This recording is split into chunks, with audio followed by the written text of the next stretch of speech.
Assalamualaikum warahmatullahi wabarakatuh. Waalaikumsalam warahmatullahi wabarakatuh.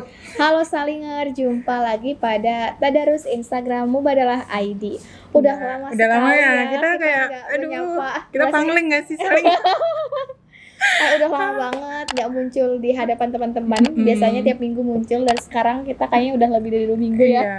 nggak muncul gitu ya. Nah sekarang kita mau ngobrol apa nih, Da? Apa ya? Karena kita habis libur panjang, iya. jadi mau ngobrolinnya nggak serius-serius Nggak usah gitu. serius-serius, kita ngobrol juga paling tentang keseharian kita, kebiasaan kita hari-hari kita ngapain. Pasti ini juga Salingers juga pasti di rumah ngelakuin hal ini sih kalau lagi gabut. Biasanya kan suka nonton. Aku juga suka nonton gitu kan. Beberapa hari ini ya itu sih Mbak.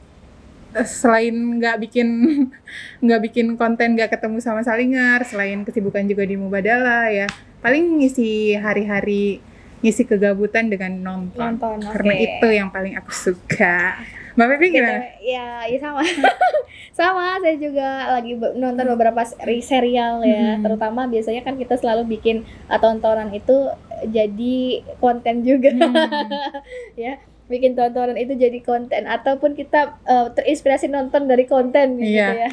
Begitulah hidup. Inspirasi, gara-gara nonton kita dapat inspirasi gitu ya. Iya, adapun kadang juga kita nonton sesuatu karena inspirasi dari konten. Ada yang nulis, kok kepo Iya, gitu. benar-benar. Salah satunya itu ya ini nih yang mungkin sekarang masih tayang di bioskop, dan saya tahu film ini kok menarik dari reviewnya Salingers ataupun kontributor Mubadalah ID yang nulis di website gitu.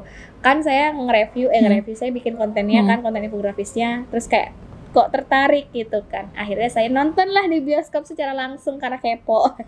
Nah, salah satu Apa tuh judulnya itu filmnya? tentang Noktah Merah Perkawinan. Itu tapi aku belum nonton sih film itu, tapi emang udah masuk di waiting list. Itu recommended sih teman-teman. Tapi aku lagi nggak ngiklan sama sekali. Tapi itu ya lumayan. Aku nggak ngasih rating nilai karena saya bukan bukan ahli film, bukan sufi. Saya hanya sufi, suka film, tapi bukan ahli film gitu ya. Hanya penonton. Hanya penonton dan penikmat film-film. Nah, kenapa Noktah Merah Perkawinan ini penting? Sebenarnya ini sangat relate banget dengan kehidupan kita gitu, apalagi dengan kayaknya kalau dengan kampanye Mubadalah yang kayak dalam relasi perkawinan gitu, salah satunya gitu harus saling terbuka dengan pasangan, saling kerjasama, saling membantu, saling lainnya ya. Ini menurut aku film ini sangat relate gitu dengan isu yang sering kita bahas kaitannya dengan keluarga. Nah, salah satu konflik tapi nggak boleh spoiler ya. Iya. Aku juga sebenarnya penasaran sih Mbak, soalnya beberapa orang tuh kayak ngomong ini tuh filmnya bagus gitu. Terus ini tuh pasti tentang konflik-konflik yang kontroversi gitu, yang sifatnya kontroversi kayak selingkuh, terus kayak ya pokoknya dalam rumah tangga kan pasti ada konflik, dan itu kayaknya laku gitu di masyarakat. Tapi sebenarnya jujur sih, kalau bilang Noktah Merah Perkawinan tentang perselingkuhan, enggak juga. Konfliknya bukan itu. Jadi ternyata kalau aku menyimpulkan ini ya, nggak mau spoiler, tapi intinya begini. Tapi dalam relasi berkeluarga, dalam relasi rumah tangga, sebenarnya kalau pasangan itu, antara suami dan istri ini benar-benar tidak mengizinkan orang lain hadir dalam kehidupannya, sebenarnya tuh nggak ada masalah gitu. Iya, benar-benar. Dan bisa jadi sebenarnya orang ketiga tuh hanya konflik sampingan gitu. Konflik utamanya adalah ternyata komunikasi antara keduanya nggak clear gitu loh. Jadi ibarat kata, kalau kita nggak ngebukain gerbang gitu ya, nggak ngebukain pintu ya nggak bakalan ada yang masuk gitu harusnya ya. Seperti itu. Dan ketika kita percaya sama pasangan, begitupun pasangannya juga terbuka ke kita terbuka, kita percaya dia juga, dan sebaliknya dia terbuka dan percaya, sebenarnya mau ada orang ketiga, keempat, kelima, keenam itu nggak masalah kayak gitu. Itu sih yang aku ambil pesan dari Noktah Merah Perkawinan ini. Jadi kayak Ini kayaknya buat teman-teman kayak yang udah nikah lama ataupun udah mau nikah, ini kayaknya cocok nih buat ditonton karena emang konfliknya di situ kan. Aduh, aku takut baper. Karena konfliknya di situ kan kayak di situ tuh udah pernikahan yang lama, dijelasin kalau itu udah pernikahan tahun ke-10. Itu kadang kan ngerasanya mungkin di tahun 1-2 tahun-tahun awal nih kayak Aida baru nikah masih manis-manis gitu kan masih ya. berbumbu-bumbu cinta lah. Berbunga-bunga kayaknya tuh aduh my lovely, my tapi kadang itu honey juga sih bunny. Mbak yang aku takutin. Kayak aku tuh kadang kalau ya lagi deep talk gitu ya sama suami tuh kadang aku suka kayak maksudnya kayak nanya-nanya hal-hal yang kayak sebenarnya nggak mungkin sih bisa terjadi, cuman aku nanya aja kayak, entah kalau saat kamu udah nggak sayang lagi sama aku gimana, kayak gitu. Aku suka iseng-iseng nanya, terus dia yang kayak, apaan sih kamu ngomongnya nggak jelas kayak gitu, padahal kan aku pengen gitu ya cari tahu gimana caranya dia mengatasi hal itu gitu, dia bakal ngapain, terus untuk mencari solusinya tuh dia sebagai suami dan aku sebagai istri tuh ngapain gitu. Karena kalaupun kita nanya ya ke orang-orang yang udah nikahnya misal kayak lebih dari 10 tahun, udah 14 tahun, 15 tahun, pasti mereka tuh selalu ngomong yang kayak ya cinta tuh pasti di awal doang, di usia-usia kayak gini mah emang udah nggak cinta, cuman kayak komitmen itu ya harus tetap dijaga dan itu ujiannya tuh berat sih katanya. Dan aku tuh kayak oh my god, aku takut. Itu mungkin yang dialami orang yang berrelasi seperti itu ya. Ada yang kemudian bertahan dan ada yang kemudian diperbaiki dan ada yang kemudian memilih untuk udahlah gitu ya. Mungkin jalan kebahagiaannya cukup sampai di sini barangkali. Tapi yang jelas aku dari film itu tuh kayak memang sometimes gini, kadang ya di konflik itu kan kadang seorang perempuan mungkin merasa apa yang dia lakukan ini yang benar gitu, dia sudah melakukan yang terbaik. Begitupun yang laki-laki merasa saya juga melakukan yang terbaik gitu kan ya. Tapi kedua ini nggak komunikasinya nggak selesai nih gitu. Si yang perempuan nggak menjelaskan maunya apa, konfliknya di mana, yang laki-laki juga menganggapnya itu bukan sebuah masalah, sedangkan si pasangannya menganggap masalah. Hal ini tuh jadi konflik gitu. Kadang tuh kayak gitu sih, kita kayak masih yang ini nggak penting, satunya nggak penting, itu juga jadi konflik gitu. Iya, aku yang ngejalaninnya juga kadang kayak gitu sih Mbak, kayak kita tuh kadang aku mikir ya, aku tuh terlalu makanin ego aku apa ya, soalnya kayak kadang yang menurut aku benar itu belum tentu benar untuk suamiku, dan begitupun sebaliknya gitu. Terus kalau dipikir-pikir, aku tuh suka mikir kayaknya nggak tahu ya dia ya. Cuman ya emang kalau lagi ada konflik pasti nyelesainya pasti ngobrol berdua, terus nyari solusinya gimana. Gitu. Kan jadi contoh gini ya, dalam hal gitu, dalam sebuah masalah gitu, yang misalnya yang perempuannya kamu tuh lebih baik terbuka sama aku, masalahmu kamu ceritain kayak gitu. Tapi yang pasangannya laki-laki. Saya tuh nggak mau ya, pasangannya tuh laki-laki umumnya, saya tuh nggak mau ngebebanin istri saya. Kadang tuh jadi, kayak gitu masalahnya nggak dijelasin. Nah ternyata yang di konfliknya Noktah Merah Perkawinan seperti gitu itu. Jadi yang satu pengen terbuka, yang satu nggak mau terbuka, bukan nggak mau terbuka, nggak mau ngebebanin pikiran istrinya. Nah gitu itu aku kadang hal-hal kayak gitu tuh yang aku takutin. Makanya kayak kalau aku pribadi ya, kayak kalau suamiku udah pulang tuh aku kayak suka nanya aja kayak, tadi dikerjain gimana, tiba-tiba aja dia ngalir aja ngomongnya, kayak dia kesel sama ini, kesel sama temennya kayak gini. Kadang juga aku tuh males karena yang dieluhin juga itu aja, capek kayak gitu tuh. Jadi sebisa mungkin mungkin kita harus bikin komunikasi itu jadi semenarik mungkin ya, nggak cuman kayak nanya hari ini kamu ngapain, atau kamu cerita dong, atau ya mungkin kita harus lebih berinovasi kali ya Mbak ya. Tapi sebenarnya tuh menurut aku ya sebenarnya nggak, ya mungkin kita ada bosan sih kok yang ngomong ini aja gitu. Tapi the best thing, sesuatu yang penting itu kan sebenarnya kita tuh nanyanya hari perasaan ya. Bagaimana sih perasaan hari ini gitu kan.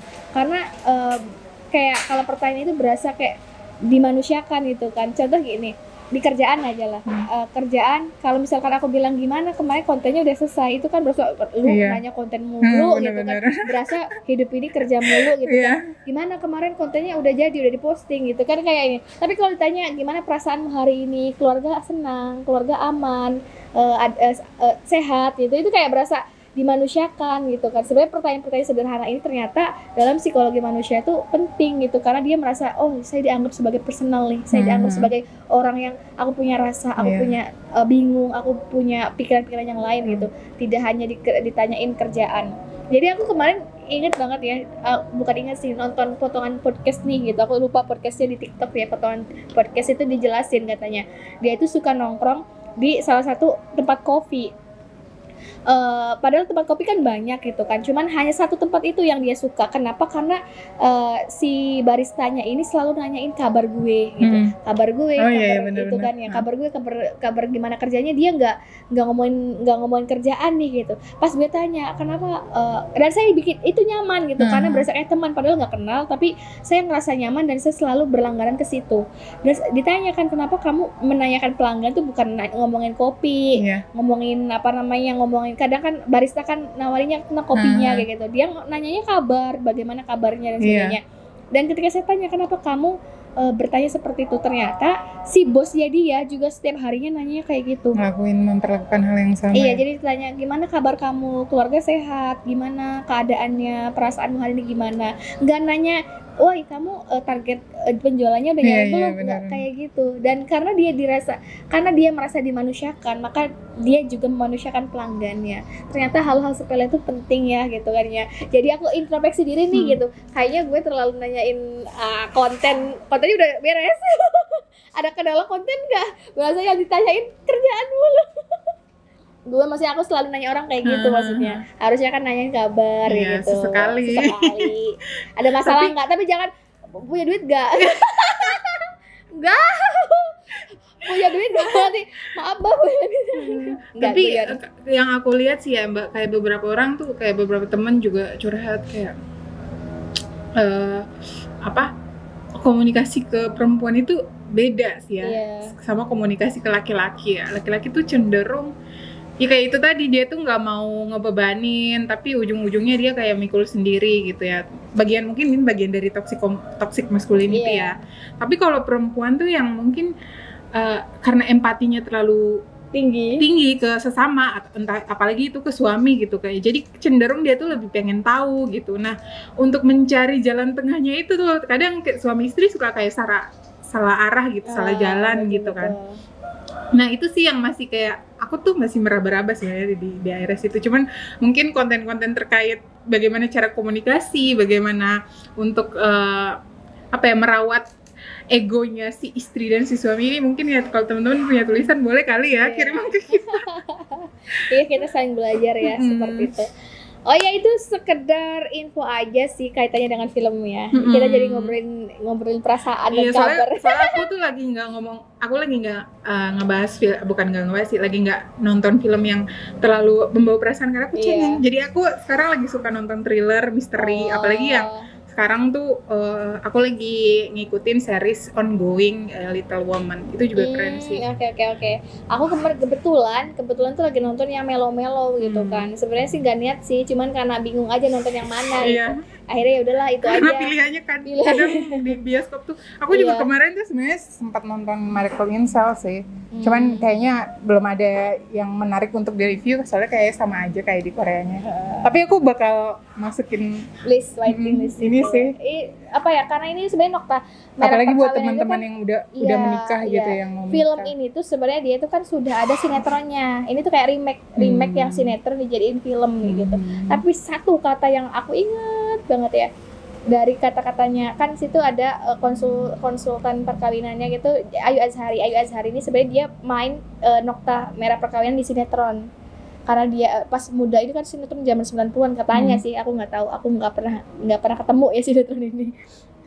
Maksudnya katanya itu sinetron, cuman aku nggak pernah tahu nih sinetron ini gitu. Di situ tuh kata-katanya begini, mendiamkan pasangan itu sama sakitnya sebagaimana memukul.